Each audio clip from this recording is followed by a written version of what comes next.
violence and other kind of violence. Get away! I could be at work, at school, in my car, I can still get shot by the police. I can get shot anywhere. So it is what it is.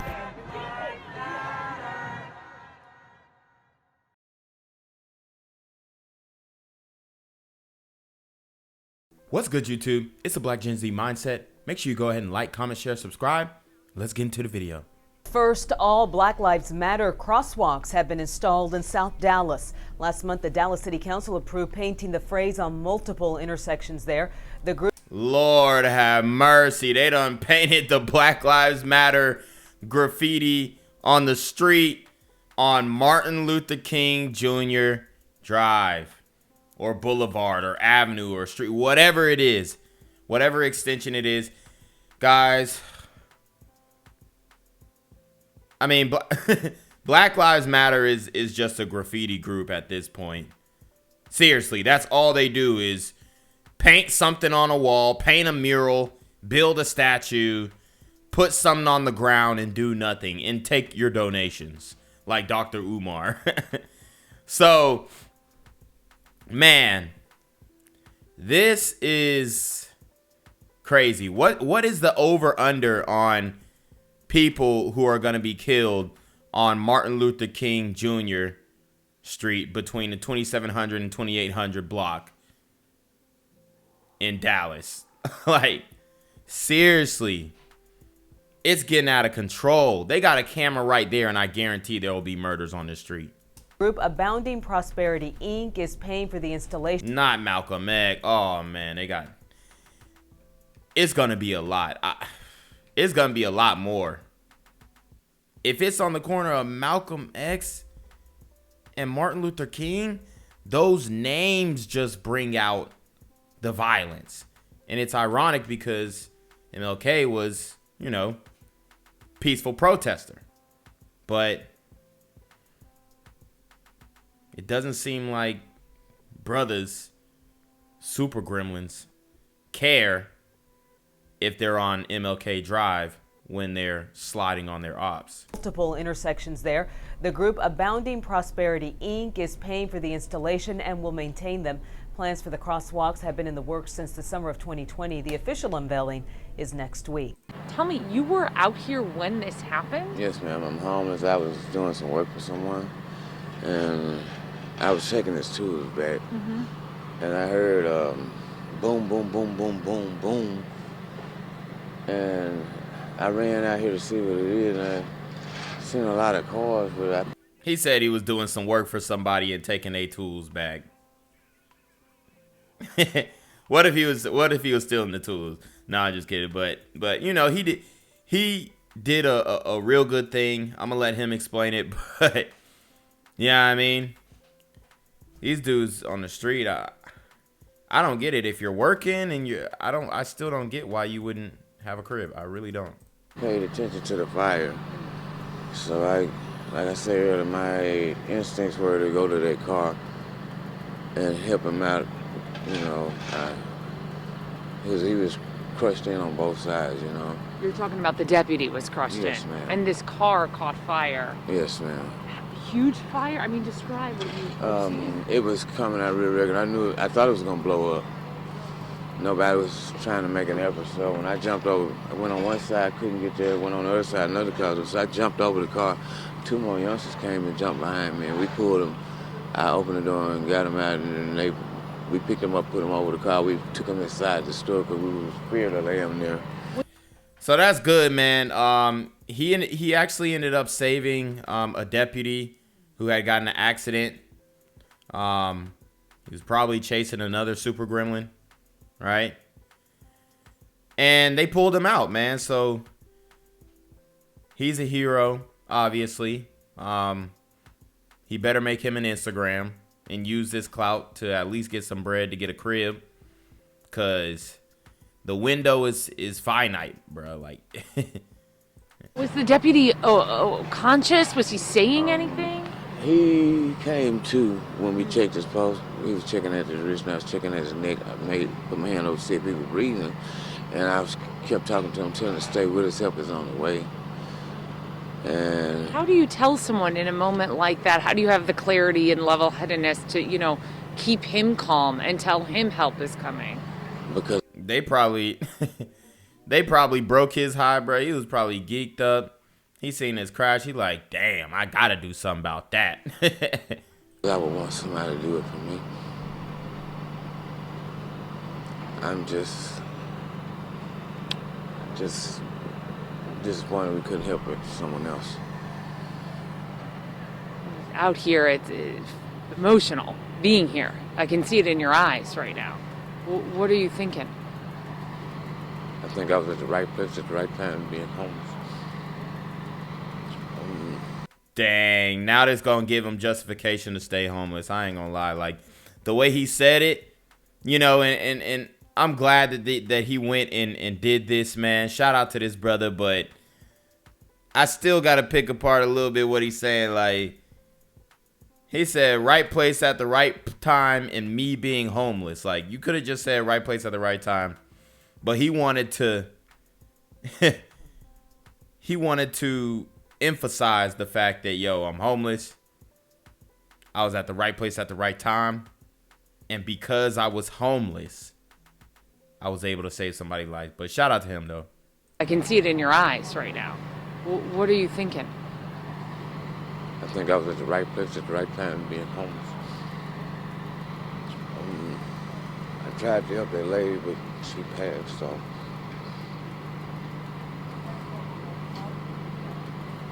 Looking at that car right now, Maybe this vision too. you saw those two children then in that car too. I didn't see him because they made me get away from the car. I just wish I could have did a little more. In Arlington, police are investigating after two men were found shot to death in a parking lot. This happened by the Felix Apartments along Cypress Club Drive. Tonight, we're learning more about what investigators have learned so far. Here's Lily Zhang. When Edson Sanchez returned home Friday night, he didn't expect to find this. And I just saw like a lot of cops, they had all these areas blocked. So I had to go all the way around the building to park where I am. This was the scene Friday night at the Felix Apartments in Arlington. Police say in this parking lot, a resident found two men unresponsive and called 911. This was about 10 minutes after that caller heard what was believed to be gunshots. Yeah, it was at least. Wow. So it looks like this is a brown community. I told you guys I was gonna cover some more on Burrito stories, and they getting busy, man. They got some super gremlins too. They getting busy. 10 gunshots. Jonathan Rios was inside his apartment at the time. I ran to the room and got my daughter to just get on the floor. When officers arrived, they found the two men ages 31 and 21. Both had died from gunshot wounds. Investigators do not believe either lived at the apartment complex. They say it's unclear why the men were there. At this point, investigators are looking for surveillance video and witnesses. I've never seen anybody getting shot, but like last night, it was crazy. It's dangerous out here. As the investigation continues. In Arlington, Lily Zhang. At least he kept it a buck. It's dangerous out here, man. It's dangerous. NBC5. And the names of the victims have not been released by the medical examiner's office. Police say they seized a car belonging to one of them as evidence. So, guys, I wanted to show you a story of just more break-ins and snatch and grabs and robberies. It's getting pretty rough out here. 2022, I think, is going to be one of the most turnt years, and it's going to be a snowball effect into the crime, which is going to fall into affecting the economy, which is already on pins and needles, okay? But anyways, authorities are searching for two men who are accused of stealing more than $100,000 in jewelry, guns, handbags, and other items from a home in Montrose. On Sunday, December 19th, Houston police said two men burglarized multiple homes located in the 3400 block of Joachim Boulevard. Investigators said surveillance video captured the men entering one location and stealing the high-priced items. Crime Stoppers is offering to pay up to $5,000 for information leading to the charging and arrest of the suspects in this case. Dagan, perfect points that it is a proverbial retail wasteland, as you referenced. People can't get their prescriptions filled at Duane Reade because of limited availability of workers and security. In preparation for this, I looked at Luxury Mile in Manhattan, 5th Avenue, Madison Avenue yesterday. Hermes, the luxury retailer, was keeping shoppers locked out of the stores because they were only letting one at a time. Wow. Look at the effect of these snatch and grab robberies. These high-end retail stores are only letting one person in at a time. They say you ain't no 80 group. Like, Super Gremlins just ruin it for everybody, bro. That's just really what it is, dog. That's really what it is. You know? It only takes a few rotten apples to spoil the whole batch. And that's what we're dealing with in the community. And unless black men who, you know, aren't on demon time, aren't falling under the classifications of super gremlins, unless we step up and, you know, at least say something about it. At least stop riding on this victim narrative. Because we know that's not the real.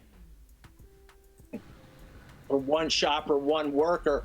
That's the 5th time in the last 7 days Hermes has been closed, along with many of the other luxury retailers. So crime is going to create a recession of unprecedented proportions between workers not being able to work, shoppers not being able to shop, and retailers not being able to sell. A tragic story out of Southwest Houston. Good afternoon. I'm Sherman Chow. Police searching for the killer of a 15-year-old girl. She was shot several times while walking her dog last night along Park Manor Street. Wow. I mean, these chicks walking their dogs. It's getting brutal. We know what happened in Piedmont Park in Atlanta. Now we've got a woman walking her dog gets sprayed up. She's 15 years old. This is what these super gremlins do. This is what they're about. Women, children, elderly, it doesn't matter. Even more heartbreaking, her family found her. Michelle Choi joins us now live. And Michelle, you spoke with the family today. Oh, and I guarantee Black Lives Matter isn't going to paint a mural on the street that she died on or do anything. They're not going to do anything. They probably don't even know about this story. They don't care. They just wanted to, you know, fundraise to get the streets painted because they know it's cheap. And then they pocket the rest of the money. Right? Like, come on. Look at the, come on, man. This is the mural for her. Some stuffed animals and 2 candles. And I know they're doing their best. I'm not saying anything about that, but why are there not eyes? Why are there not statues being built of innocent people who have nothing to do with anything? Women, children, the elderly getting taken out. Sherman, I did. I'm told 15-year-old Diamond Alvarez grew up here in the Southwest Houston neighborhood. This afternoon, you can see a growing memorial in the very spot where her family found her gunned down. As you might imagine, they're devastated and want to know who did this to their daughter and why. Her name is Diamond Alvarez. She went to Madison High School, straight A student. Smart and full of joy. With dreams of becoming a cosmetologist, those who knew 15-year-old Diamond Alvarez best say the high school sophomore had a bright future ahead of her. She was really really happy soul. I really don't think she really deserved this at all. Sadly, Diamond's life was tragically cut short after police say she was gunned down while walking her dog here along Park Manor Street. All day, friends gathered at the very spot she was killed. Early this morning, her family also came together to mourn her. Wow. And obviously this is a brown community. So I'm going to assume that a brown super gremlin did this. And they got some problems too, okay? Especially when they're highly populated. Like, when they're on their own, usually they're fine, okay? They're fine. But they're having a big problem in Texas, and it's just because of their vicinity to Mexico. And they got some really violent people coming out of Mexico and influencing the youth down there. They say it was around 8 last night Diamond took the dog out for a walk, something she always does. Moments later, they heard gunshots. Anna Machado is Diamond's mom. My brother heard some shots, and he told me, call Diamond because I heard some shots. So I called my daughter, and she didn't answer. Then right there and then, our dog came in by himself, and that's not normal. Worried, she says the entire family ran outside to look for her. That's when they found her on the side of the road, shot several times, and her phone missing. I tried CPR, and I couldn't bring her back.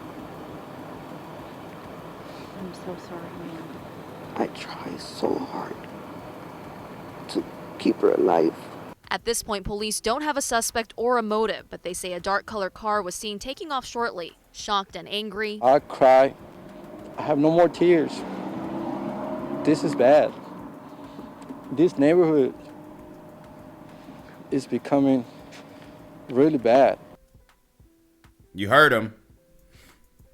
The neighborhood is becoming really bad. He wanted to, it sounds like he wanted to get specific. It sounds like he really wanted to speak on these super gremlins. But a lot of people are scared, so they got to be vague. They got to be general. This neighborhood's getting really bad. Not the dudes who I see out here, you know, drinking and carrying on in their front lawn and maybe doing other things. Not those guys, but in general, the neighborhood in general is getting bad. Sad, sad situation, man. I have no more tears. This is bad. This neighborhood is becoming really bad if someone can't even walk their own dog. her family had this message for her killer. Man, you're a coward. To come forward. Yeah, your heart just goes out to this family. This afternoon, detectives are back out here to further investigate. If you have any information on this shooting or possibly have any kind of surveillance video, Houston police are asking you to please contact them. Sherman? All right, unimaginable finding their daughter like that. Thank you, Michelle Choi from Southwest Houston. You at almost 6:02. We start with breaking news. A tragedy in Southwest Houston. Yeah, a 15-year-old girl was shot and killed while she was out walking her dog. This happened just off South Post Oak and the Beltway. Michelle Choi was there live. Michelle, you just talked with the girl's family. Yeah, I did. I spoke with the victim's mom and stepdad. As you might imagine, this family is heartbroken and absolutely devastated. But more importantly, they want to know who did this to their daughter and why. This morning, you can see a small memorial here along Park Manor Street. This is a spot where the family found her. Earlier, we saw the family out here holding and consoling one another. The family says they want justice for their 15-year-old daughter, who they say went out around 8 last night to walk the family dog. Moments later, they heard several gunshots, and then the dog came running back home alone. That's when they ran out to look for her and found her on the side of the road, shot several times, according to police. We knew that when he came back on his own, that something was wrong. I tried CPR, and I couldn't bring her back. I'm so sorry, ma'am. I tried so hard. Yeah, your heart just goes out to the victim's mother.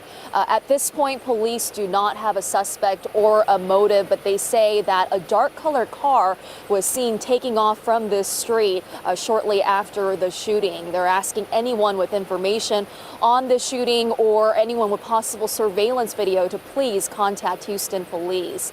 As for the victim's family, well, they wanted us to share this about their young daughter. They say she was a sophomore in high school. She loved to play basketball and volleyball, and she wanted to grow up to be a cosmetologist. Steph. Already having future goals and now won't be able to reach those. Just heartbreaking for the whole family. Michelle Choi live in Southwest Houston this morning. Thank you for that. Gang violence and other kind of violence.